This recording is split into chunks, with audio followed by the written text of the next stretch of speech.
የብቸኝነት ፍቅር። ሰለሞንና ቤተልሔም ከልጅነታቸው ጀምሮ ጓደኛሞች ነበሩ። ያደጉት በአንድ ዛፍ ጥላ ስር በአንድ የገጠር ጅረት ዳርቻ ላይ ነው። የዓይኖቻቸው መገናኘት፣ የሳቃቸው ቅንነት፣ የነበራቸው ፍቅር እንደ ወንዝ የሚፈስ እንደ ነፋስ የማይቆም ነበር። ሁልጊዜም አንድ ላይ ነበሩ። ፀሐይ ስትወጣ አብረው ይወጣሉ፣ ፀሐይ ስትጠልቅ አብረው ይገባሉ። የነበራቸው ሕይወት ፍጹም ነበር፣ የፍቅርና የሰላም ሕይወት። አንድ ቀን ግን በሕይወታቸው ላይ ድንገት የጨለመ ደመና መጣ። ሰለሞን የኑሮን ሁኔታ ለማሻሻል ወደ ከተማ መሄድ እንዳለበት ቤተሰቦቹ ነገሩት። ይህን ሲሰማ ልቡ ተሰበረ።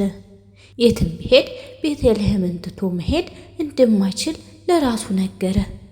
እሷን ትቶ መሄድ ማለት የነፍሱን ግማሽ መተው ማለት ነበር። ቤትዬ ልሄድ ነው አላት።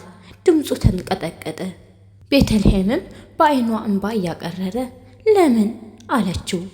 ድምጿ እንደ ውሃ እንደፈሰሰ ነፍስ ይመስላል። ተሻለ ሕይወት ለማግኘት አላት። ነገር ግን ቃል እገባልሻለሁ እመለሳለሁ፣ የእኛ ፍቅር እንደዚህ ተሰባሪ አይደለም አላት። ቃልህን አስታውሳለሁ አለችና አጥብቃ አቀፈችው። ያ እቅፍ የመጨረሻ ሊሆን እንደሚችል ታውቅ ነበር። ፍቅራቸው በጊዜና በርቀት ሊሸፈን እንደማይችልም ታምን ነበር። ሰለሞን በዚያችን ሌሊት ቤተልሔምን አግኝቶ ከእሷ ጋር የመጨረሻ ጊዜ ለማሳለፍ ወሰነ። እንደ ቀድሞ እጅ ለእጅ ተያይዘው ተጓዙ። ጨረቃ በላያቸው ስታበራ የሁለቱ ልብ በፍርሃትና በፍቅር እየመታ ነበር። እኔን ትተህ አትሂድ አለችው በለሆሳሳ ድምፅ። ሰለሞን ግን መልስ መስጠት አልቻለም። የልቡ ስቃይ እንደ እሳት ይለበልበው ነበር። ያቺ ሌሊት አለፈች። በማለዳ የፀሐይ ብርሃን ሲፈነጥቅ ሰለሞን ወደ ከተማ በሚወስደው መንገድ ላይ ብቻውን ቀረ። ቤተልሔምም ከኋላ ሆና በእንባ ተሞልታ ትመለከተው ነበር። እሱ ወደፊት ሲሄድ የፍቅራቸው ጥላም ከኋላቸው እየረዘመና እየጠፋ ሄደ። ሰለሞን ከተማ ሲደርስ ሕይወቱ ሙሉ በሙሉ ተለወጠ። መንገዶቹ ከቤተልሔም እጅ ውጭ ባዶና ረጅም ሆኑበት። የከተማው ጩኸት፣ ግርግር የልቡ ምት እየተጫነው፣ የገጠሩ ዝምታና ሰላም ናፍቆት ሆነበት። በዚያችን ትልቅ ከተማ ውስጥ በጣም ብቸኝነት ተሰማው። ከቤተልሔም ጋር የነበረው ብቸኝነት ትስስር ደብዳቤያቸው ነበር። ደብዳቤዎቿ እንደ ፀሐይ ብርሃን ሆነው በብቸኝነቱ ውስጥ ብርሃን ይሰጡታል። አንዳንዱ ቃል የፍቅራቸውን ጥልቀት፣ የናፍቆቷን መጠን ይነግረዋል። ሰለሞን አንተን ትቼ ያሰብኩትን እኖራለሁ ብዬ አላውቅም ነበር። አንተ ግን በልቤ ውስጥ አለህ። ደብዳቤህን በጉጉት እጠብቃለሁ ትለው ነበር። እሱም በየሳምንቱ መልስ ጽፍላት ነበር። ስለ ከተማው ችግር፣ ስለ ስራው መቸገር ይነግራታል።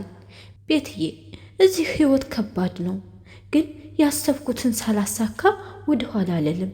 አንቺን ለማስደሰት የምትፈልጊውን ሁሉ ለማድረግ ቃል ገብቻለሁ። ሁልጊዜም በሐሳቤ ውስጥ ነሽ ይላታል።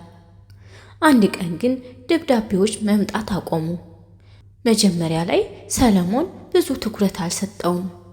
ምናልባት ፖስታው ተዘግቶ ይሆናል ብሎ አሰበ። 1 ሳምንት አለፈው፣ 2 ሳምንት አለፈው፣ ወርም አለፈ። ከቤተልሔም ምንም አይነት ደብዳቤ አልመጣለትም። ልቡ በፍርሃት መምታት ጀመረ። የሆነ መጥፎ ነገር ተከሰተ ብሎ ማሰብ ጀመረ። ለቤተልሔም መልሶ ደብዳቤ ጻፈላት። ምን ሆንሽብኝ? ለምን ዝም አልሽኝ? ግን መልስ አላገኘም። ፍርሃቱ ወደ ጭንቀት፣ ጭንቀቱም ወደ ከፍተኛ ሐዘን ተለወጠ። የሌሊት ወፍ በጨለማ እንዴት ተወገደ? የእሱም ተስፋ በጨለማ ተውጧል። ፍቅራቸው በጊዜና በርቀት የጠፋ ይመስላል። ሰለሞን ወደ ቤት ለመመለስ ወሰነ፣ ለምን ዝምታ እንደሰፈነ ለማወቅ። ነገር ግን ከጉዞው በፊት አንድ ደብዳቤ ከቤተልሔም ቤተሰቦች ደረሰው። ደብዳቤው አንድ ነገር ብቻ ነበር ያለው። ሰለሞን የደረሰውን ደብዳቤ ከፈተ። እጁ ተንቀጠቀጠ። ቃላቶቹ ልክ እንደ ቢላዋ ልቡን እየወጉት ነበር። ውድ ልጃችን ሰለሞን፣ የደረሰብንን መከራ እንዴት እንደምንነግርህ አላውቅም። በምትወደው ነገር ሁሉ ለቅሶ ነው። በውሃ የጀመረው ፍቅራችሁ በእንባ አብቅቷል። ቤተልሔም ከዚህ ዓለም በሞት ተለይታለች። የሰለሞን ዓለም በዚያ ጊዜ ፈራረሰ። የከተማዋ ጩኸት፣ ህልሙ፣ ስራው፣ ሁሉም ነገር ትርጉም አጣ።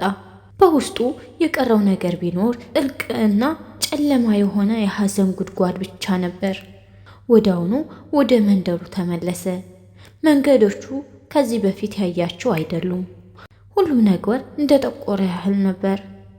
በየሄደበት ቤተልሔምን አይኖቹ ትመስለው ነበር። መንደሩ ሲደርስ ቤተልሔም የለችም። ቤተሰቦቿ ብቻ እዚያ አሉ። ቤተሰቦቿ በሐዘን ተውጠዋል። ሰለሞን እንደ ዛፍ የተነቀለ ቅጠል ሆነ። የህይወቱ ግንድ እንደ ጠፋ ሰው ሆነ። በቀንና በሌሊት በሐዘን ይወድቃል፣ ይነሳል፣ ወደ ቤተልሔም መቃብር ይሄዳል። በጊዜው ሲያገኛት የምትሰጠው ፍቅር በሐዘን ይሞላል። አሁን እሷን ሊያየት አይችልም፣ ድምጿን መስማትም አይችልም፣ ሊነካት አይችልም። ነገር ግን በልቡ ውስጥ አብረው ትኖራለች። በመጨረሻው ቀን ወደ ጅረቱ ዳርቻ ተመለሰ። በልጅነታቸው አንድ ላይ ሲጫወቱበት የነበረውን ስፍራ ተመለከተ። ሁሉም ነገር አንድ አይነት ነው። ወንዙ ይፈሳል፣ ፀሐይ ታበራለች፣ ዛፎች አሉ። ነገር ግን አንድ ነገር የለም፣ አንድ ሰው የለም። ቤተልሔም የለችም። የፍቅርን ጥልቀት፣ የፍቅርን ኃይል፣ የፍቅርን ህይወት ያውቃል። ግን አሁን የፍቅር መራራነትንም ያውቃል።